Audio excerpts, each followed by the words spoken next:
Hello, my name is Austin Reed, and welcome to my informative presentation on the complete history of the comic book industry. So, most people nowadays know superheroes such as Batman, Superman, Iron Man, Spider-Man, or others through the big screen movies.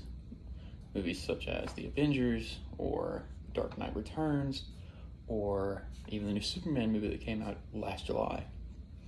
However, before these movies came along and stole the spotlight away, the medium as to which people would read and learn about these superheroes and these characters and get to know them was through the medium of comic books.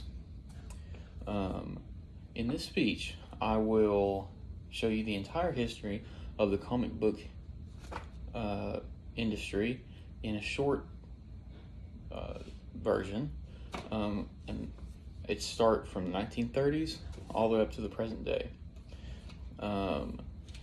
So the creation of the comic book industry, originally comic books began back in the 1800s. However, they weren't turned into a way of making money until the Great Depression.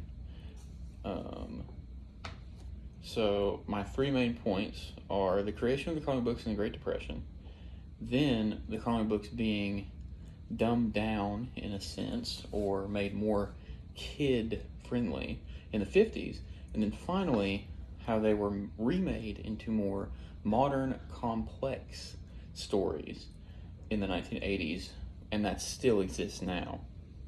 So in my first point, I'll be discussing the creation in the 1930s. So in an article published by PBS History Detectives, comics became a wide source of entertainment for people in the 1950s with the creation of Superman in the newspaper comics.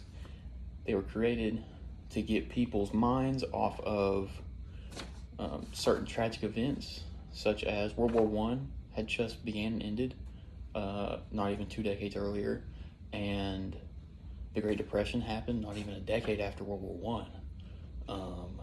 So this was a way for people to kind of distract themselves.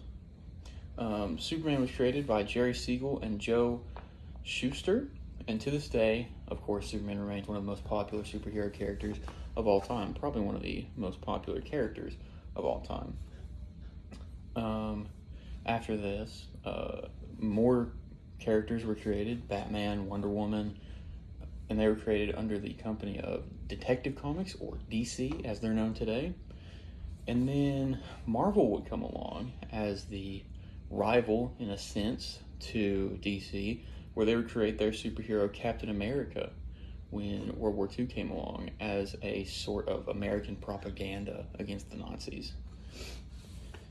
Again, according to PBS History Detectives, this started the era of the golden age of comics, since so many characters and comic book storylines were being created at the same time. And even though they were booming at this time, being a distraction for both, really all three of the Great Depression and both World Wars, many people by the mid-50s began to believe that comics were becoming a lot more violent and were potentially a source of adolescent violence in children in America. So this leads to my second point, which is the creation of the Silver Age of comics. So in 1956, the comics industry had finally begun to dwindle for multiple reasons. One possible reason could have been America was not in any dire crisis. There were no World War II was over, the Great Depression was over, had been over for a long time at this point, so there was no real reason to distract a person, because Cold War wouldn't happen for a few years, and so this would lead to a kind of drought in superhero comics. According to the History of Silver Age Comic Books by Cosmic Comics, the real reason as to why comic sales were going downhill was because people speculated that comics were leading to adolescent violence. So after this realization that people made that comics were leading kids to be more violent, the comic industry would go through a large reinvention of itself, with a lot of comic book storylines being cut off, a lot of characters being scrapped. Characters that have existed since the 30s would be scrapped, and this would lead to the creation of the Comics Code Authority, or the CCA. And according to an article titled "A Brief History of Comics and Why They Aren't Just for Kids," which was written by the article publisher Imperium, the CCA was a self-governing censorship group that killed many comic book publishers. So not just characters were being killed off, but smaller publishers. Bigger publishers such as DC and Marvel still existed. However, their smaller publishers didn't. However, because of people such as Stan Lee and Roy Thomas, the CCA would eventually dissolve, and this would lead to my third section. So with the CCA gone, a new comics renaissance was in full swing. This is what eventually led to the modern age of comics, which is today, where comics are a medium for all to enjoy. So the modern or Bronze Age of comics was the era that ended almost directly after the Silver Age of comics ended in the year 1985.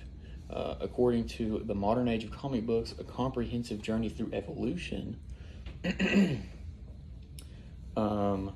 Modern Age challenged a lot of what the CCA was trying to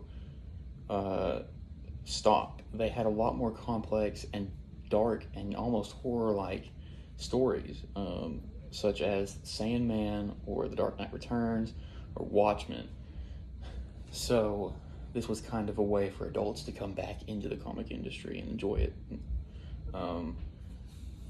This era also introduced more independent publishers. Those were coming back as well. The biggest one being Image.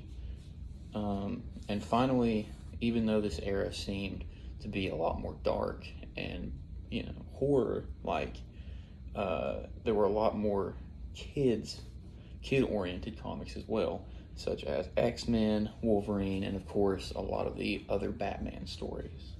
So in conclusion, the comic book industry has had a lot of ups and downs, with a big boom in the 1930s and then a sudden decline in sales with the creation of the CCA and the Silver Age of comics, and finally the revitalization thanks to Stan Lee and a lot of other comic book writers, which created the Bronze Age or the Modern Age of comics, which now allows for both children and adults to enjoy comics alike.